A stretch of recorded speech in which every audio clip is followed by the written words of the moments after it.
अब ये है lecture 4, that is armature winding. ठीक है, आर्मेचर क्या होता है? तो स्टेटर को ही आर्मेचर बोलते हैं। ठीक है, स्टेटर पे जिस तरह से वाइंडिंग हम लोग करते हैं उसको बोलते हैं आर्मेचर वाइंडिंग। ठीक है, तो देखो स्टेटर में जो वाइंडिंग करते हैं वो दो तरह का होता है, एक शॉर्ट पिच, एक लॉन्ग पिच। ठीक है, लॉन्ग पिच को ही हम लोग पोल पिच बोलते हैं। और ये शॉर्ट पिच का दो पार्ट है, that is integral short pitch winding and fractional short pitch winding. ठीक है, पोल पिच क्या होता है? तो तुम्हारा रोटर का नॉर्थ और साउथ का जो एक्सिस होता है, ठीक ना, तो उसका जो एंगल डिफरेंस होता है उसी को पोल पिच कहते हैं। ठीक है,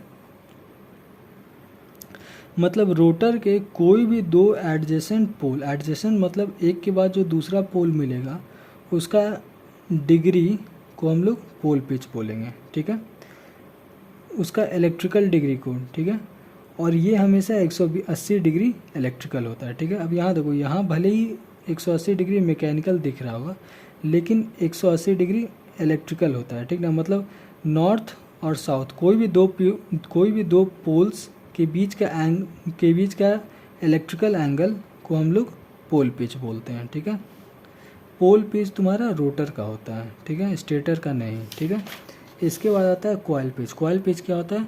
तो स्टेटर का जो वाइंडिंग है उस वाइंडिंग का दोनों छीरा को कॉइल पिच बोलते हैं। मतलब एक वाइंडिंग यहाँ है और दूसरा वाइंडिंग, मतलब एक वाइंडिंग को ऐसे लपेटते लपेटते उसका एक टर्मिनल यहाँ निकलेगा, एक टर्मिनल ए डैश में निकलेगा, तो इसके बीच का जो एंगुलर डिस्टेंस है उसको कॉइल पिच बोलते हैं। ठीक है, कॉइल पिच जो होता है वो स्टेटर का होता है। ठीक है, समझ गए? पोल पिच तुम्हारा रोटर का होता है, कॉइल पिच स्टेटर का होता है। ठीक है, ये तुम्हारा रिलेशन होता है, कैसे आया फ़र्क नहीं पड़ता, ये रिलेशन होता है theta electrical is equal to P/2 theta mechanical. यहाँ पे P क्या है? नंबर ऑफ पोल्स है। ठीक है, फुल पिच क्या होता है? तो यहाँ पे देखो, जब यहाँ पे देखो ये जो रोटर का नॉर्थ और साउथ है 180 डिग्री पे है, जबकि कंडक्टर का दोनों छीरा भी 180 डिग्री पे है, तो इसको बोलते हैं फुल पिच बाइंडिंग। मतलब रोटर का, मतलब when pole pitch becomes equal to coil pitch, तो उसको फुल पिच बाइंडिंग बोलते हैं। ठीक है, शॉर्ट पिच क्या बोलते हैं? तो यहाँ देखो, पोल पिच क्या है? पोल पिच तुम्हारा 180 डिग्री इलेक्ट्रिकल है, जबकि कॉइल पिच क्या है? देखो कंडक्टर ए यहाँ पे है और ए डैश उसका यहाँ है, तो कॉइल पिच तो इतना ही एंगल हो गया ना, तो कॉइल पिच का एंगल जब कम हो जाता है तो उसको बोल देते हैं हम लोग शॉर्ट पिच। ठीक है, CP coil pitch is less than pole short, क्या है? Coil pitch when less than pole pitch is known as short pitch. ठीक है, यहाँ देखो डिफरेंस जो है दोनों पिच में वो अल्फ़ा डिग्री है। ठीक है, ये फॉर्मूला होता है। ठीक है, अब क्या है कि पोल पिच और साइन पिच को ग्राफ के टर्म्स में समझते हैं। तो यहाँ देखो, ये तुम्हारा क्या है? रोटर का फ्लक्स जो कि साइनोसॉइडल नहीं चल रहा है। ठीक है, अब रोटर के नॉर्थ और साउथ के बीच का जो एंगल है उसी को तो पोल पिच बोलते हैं। मतलब एडजेसेंट एंगल यही ना है, ये नॉर्थ है ये साउथ है, इसके बीच का एडजेसेंट एंगल ये तुम्हारा होता है 180 डिग्री इलेक्ट्रिकल। ठीक है, ऑलवेज। तो जो तुम्हारा फुल पिच वाइंडिंग होता है वो तुम्हारा नॉर्थ और साउथ पे होता है, दोनों कंडक्टर। पहला कंडक्टर होगा नॉर्थ पे, दूसरा कंडक्टर होगा साउथ में। मतलब कंडक्टर दोनों, एक देखो ये एक टर्न है, एक टर्न में दो टो कंडक्टर है, तो दोनों कंडक्टर जो है तुम्हारा पोल्स पे जब सिचुएटेड होता है तो उसको फुल पिच वाइंडिंग बोलते हैं। ठीक है, और दोनों कंडक्टर जब पोल्स पे नहीं होता है, ठीक है, यहाँ पे एक तो पोल पे है एक तो पोल पे नहीं है, तो इसको बोलते हैं शॉर्ट पिच। ठीक है, अब फुल पिच का फ़ायदा क्या हुआ? फ़ायदा ये हुआ, देखो यहाँ पे जब तुम नॉर्थ पे कंडक्टर रखे हो तो maximum magnetic strength directly conductor पे पड़ रहा है, तो हाईएस्ट मैग्नीट्यूड तुमको यहाँ पे मिल जाएगा। सिमिलरली साउथ में भी हाईएस्ट रिवर्स मैग्नीट्यूड तुम्हें मिल जाएगा। ठीक है, तो यहाँ पे समझो ये डॉट है, यहाँ से करंट बाहर आएगा तो ये प्लस ये माइनस, सिमिलरली ये माइनस ये प्लस, ये E2 है ये E1 है। ठीक है, मैग्नीट्यूड सेम है, दैट इज़ EC। तो तुम्हारा रिजल्टेंट EMF कितना मिलेगा यहाँ पे?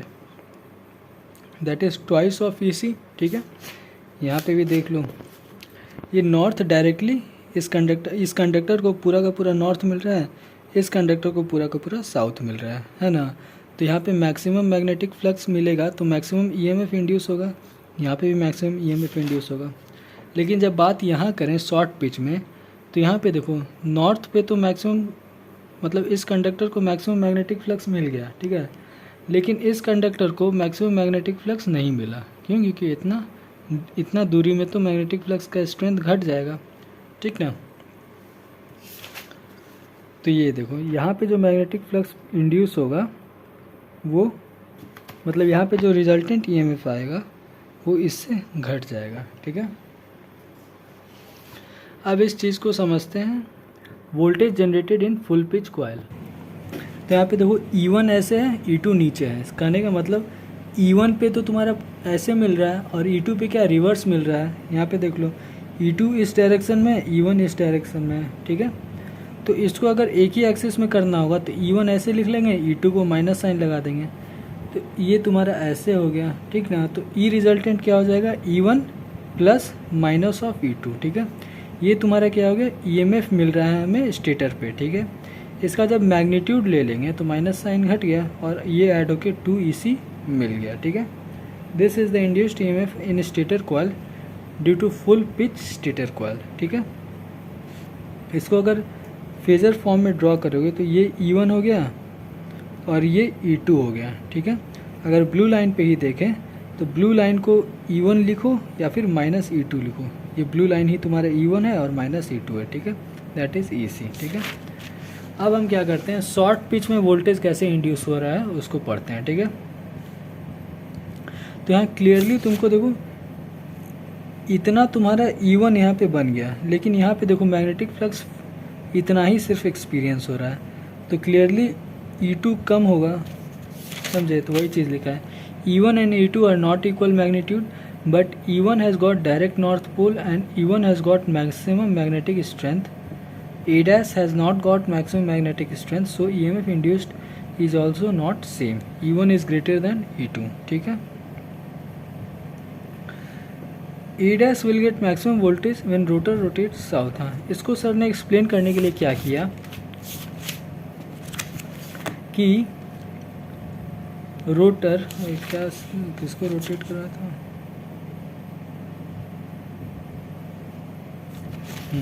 सर ने क्या बताया कि मान लो रोटर रोटेशन करेगा, ठीक है, तो रोटर का साउथ जब अल्फ़ा डिग्री कवर कर लेगा तो यहाँ पे पहुँच जाएगा। उस कंडीशन में क्या होगा, ए डैश को मैक्सिमम मैग्नेटिक स्ट्रेंथ मिलेगा, ठीक ना। तो कहने का मतलब अभी देखो रोटर का नॉर्थ ए से लिंक है तो इसको मैक्सिमम मैग्नेटिक स्ट्रेंथ मिल रहा है, और रोटर जब रोटेट करके ऐसे हो जाएगा तब इसको मैग्नेटिक स्ट्रेंथ मैक्सिमम मिलेगा। कहने का मतलब ये लीडिंग पोजीशन है, ये लैगिंग है। इससे जो इंड्यूस्ड ईएमएफ हो रहा है उसको क्या बोले, E1, इससे जो हो रहा है E2। कहने का मतलब पहले हमें E1 मिलेगा, फिर अल्फ़ा डिग्री के बाद E2 हमें मैक्सिमम मिलेगा, ठीक ना। वही सर ने यहाँ पे बताने का कोशिश किया, ठीक है। पहले हमें E1 मिल रहा है, उससे अल्फ़ा डिग्री के बाद E2 तुम्हारा स्टार्ट होगा, ठीक है, और ऐसे ग्राफ बनेगा, ठीक है। ये देखो E1 ऐसे है तो E2 ऐसे है, ठीक है। इसको अगर ऐसे ड्रॉ करोगे तो E1 ऐसे है, इससे अल्फ़ा डिग्री बाद E2 है, तुम्हारा रिजल्टेंट ये है, ठीक है। रिजल्टेंट जो होगा उसका मैग्नीट्यूड कुछ ऐसे निकलेगा, that is 2EC cos alpha upon 2। यही तुम्हारा ईएमएफ इंड्यूस्ड होगा स्टेटर के कॉइल में ड्यू टू शॉर्ट पिच। इसको फिर से समझ लो, देखो E1 तुम्हारा ऐसे है और E2 तुम्हारा ऐसे है, ठीक है। तो इसी को अगर इधर डायरेक्ट कर देंगे तो माइनस E2 लिख सकते हैं ना अल्फ़ा डिग्री से। वही क्या है, E1 ऐसे था, E2 ऐसे था, कंडक्टर 1 यहाँ पे था, कंडक्टर 2 यहाँ पे था, ठीक है। तो इसको अगर इस डायरेक्शन में लिख दे तो उसको माइनस E2 लिखेंगे विथ, और ये एंगल क्या होगा, अल्फ़ा। ये एंगल कितना होगा, 180 माइनस अल्फ़ा, ठीक है। तो इसी को लिखें, E1 तुम्हारा हो गया और इससे अल्फ़ा डिग्री ऊपर माइनस E2, ठीक है, माइनस E2। ये क्या हो गया, ये देखो एंटी क्लॉकवाइज है, एंटी क्लॉकवाइज है ना। और ग्राफ में हम लोग एंटी क्लॉकवाइज ऐसे होता है और इसको प्लस एंगल बोलते हैं। तो ये प्लस अल्फ़ा, इधर से एंटी क्लॉकवाइज बढ़े तो हमको माइनस E2 मिल गया, ये माइनस E2, ठीक है। और इसका ये रिजल्टेंट हो गया, ठीक है। ये जो ईएमएफ आया है ये तुम्हारा फुल पिच से कम आया है, ठीक है।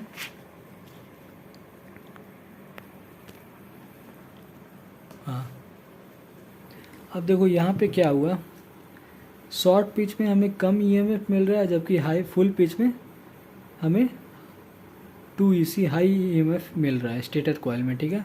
तो फिर बात ये हुआ कि शॉर्ट पिचिंग करते ही क्यों है जब हमें लो वोल्टेज मिलता है, ठीक है। तो इसका आंसर क्या है कि third harmonics presence in rotors flux. कहने का मतलब स्पेस हार्मोनिक्स हमने पढ़ा था, ठीक है। स्पेस हार्मोनिक्स क्या था? स्पेस हार्मोनिक्स ये था कि जब वाइंडिंग करते हैं तो वहाँ पे जब एयर गैप आ जाता है तुम्हारा वायर के बीच में, तो उसके कारण तुम्हारा स्पेस हार्मोनिक्स प्रोड्यूस हो जाता है। साथ ही साथ रोटर्स में जब किसी तरह का कंस्ट्रक्शन में कोई भी डिफरेंस आ गया तो उसके कारण स्पेस हार्मोनिक्स प्रोड्यूस हो जाता है ना। तो वैसा ही कुछ सीन है, स्पेस हार्मोनिक्स प्रोड्यूस हो रहा है और इसके कारण ट्रिपल हार्मोनिक्स आ रहा है रोटर के फ्लक्स में, ठीक है। अभी तक हमने क्या देखा था, मतलब हमारा रिक्वायरमेंट क्या था कि रोटर का फ्लक्स प्योरली साइनोसॉइडल हो, जिसके कारण क्या होगा कि ये प्योर साइनोसॉइडल फ्लक्स जब कंडक्टर से लिंक करेगा तो कंडक्टर भी प्योर साइनोसॉइडल ईएमएफ इंड्यूस करेगा जो कि हमारे लोड को जाएगा, ठीक है। लेकिन यहाँ स्पेस हार्मोनिक्स के प्रेजेंस के कारण रोटर का जो फ्लक्स प्रोड्यूस हो रहा है, जो कि रोटेटिंग नेचर, मतलब रोटर के रोटेट करने से रोटेटिंग नेचर में तुम्हारा कंडक्टर से लिंक कर रहा है, वो फ्लक्स ही तुम्हारा हार्मोनिक्स, थर्ड हार्मोनिक्स प्रेजेंट है उस फ्लक्स में, ठीक है। ऐसे देखो, ये तुम्हारा रोटर का फ्लक्स है और इसके साथ थर्ड हार्मोनिक्स भी प्रेजेंट है, ठीक ना। तो अब ये थर्ड हार्मोनिक्स प्रेजेंस होने के कारण क्या करेगा कि रोटर का फ्लक्स अब साइनोसॉइडल नहीं रह गया, वो फ्लैट हो जाएगा, ठीक ना।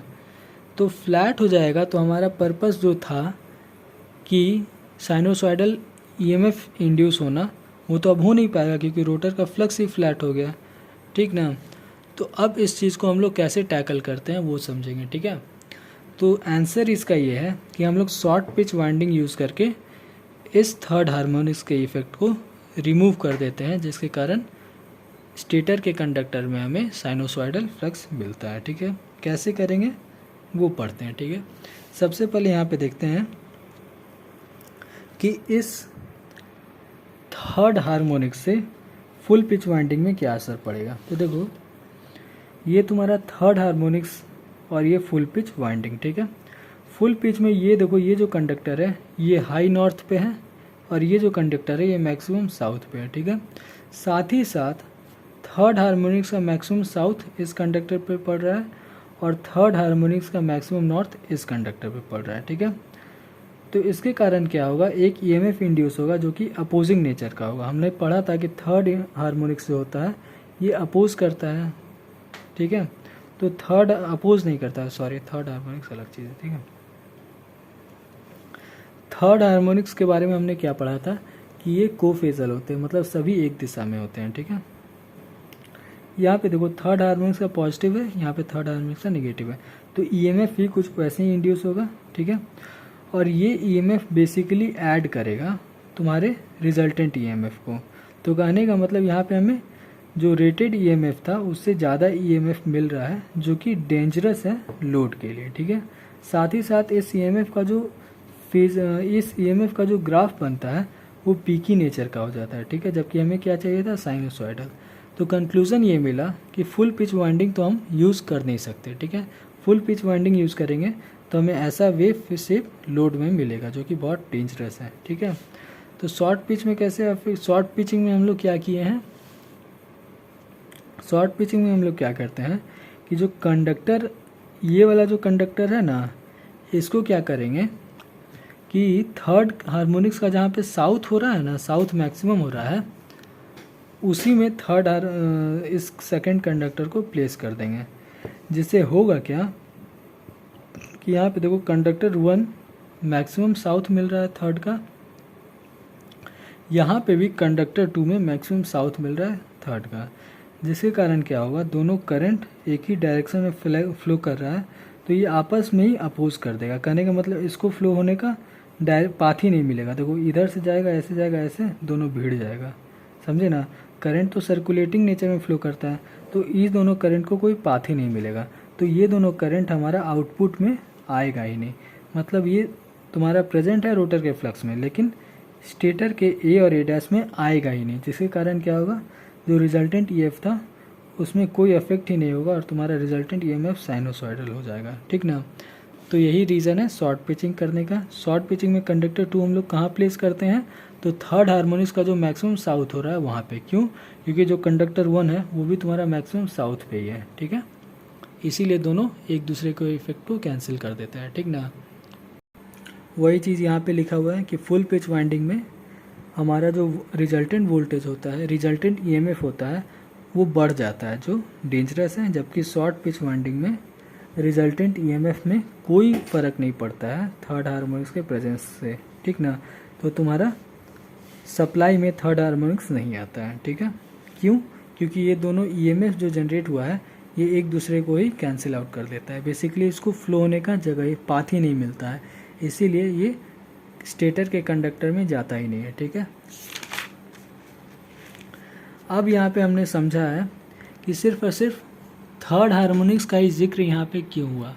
तो देखो, हार्मोनिक्स तो तुम्हारा थर्ड भी होता है, फिफ्थ भी होता है, सेवेंथ भी होता है, ठीक ना।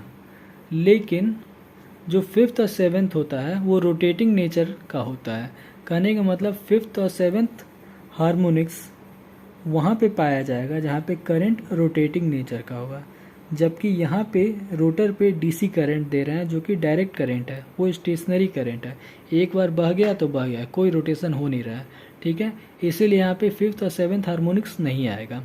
बात करें थर्ड हार्मोनिक्स का, तो थर्ड हार्मोनिक्स कोफेजल होता है, ये एक ही डायरेक्शन में फ्लो करता है, जिसके कारण क्या होगा कि थर्ड हार्मोनिक्स यहाँ पे रोटर में डीसी करंट में पाया जाएगा, ठीक है। तो ये रीज़न था थर्ड हार्मोनिक्स का। और इस थर्ड हार्मोनिक्स से रोटर का जो फ्लक्स हो जाता है वो पीकी नेचर का हो जाता है, सॉरी फ्लैट नेचर का हो जाता है, ठीक है। ये पीकी नेचर क्या है, ये तुम्हारा बता रहा है कि